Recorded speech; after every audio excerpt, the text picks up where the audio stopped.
Education is the perfection of humanity. চিরন্তন মানবিকতাই প্রকৃত শিক্ষা। ধর্ম একটি পন্থা, একটি বিশ্বাস।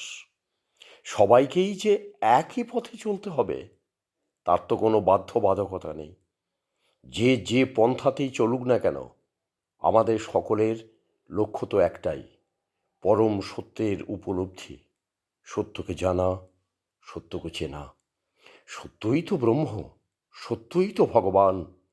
সকল ধর্ম বা পন্থার প্রতি শ্রদ্ধা বা বিশ্বাস না রাখলে নিজের ধর্মকেই তো অপমান করা হয়।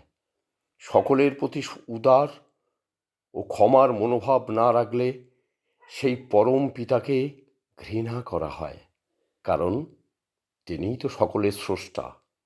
সেই সর্বাঙ্গ সুন্দর সর্বজ্ঞ পরমেশ্বরের তো কোনো ভুল হতে পারে না।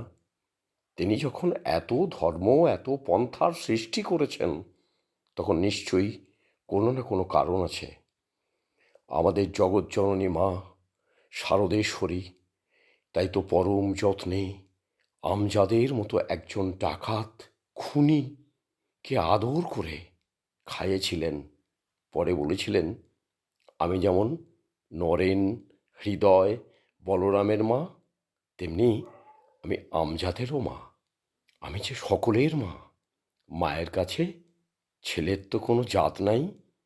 পরবর্তীকালে এই আমজাদই হয়ে উঠেছিল মায়ের অতন্ত্র প্রহরী। মা বলতেন, পরের দোষ না দেখে নিজের দোষ দেখ, নিজেকে শুধরে নে, সব ঠিক হয়ে যাবে।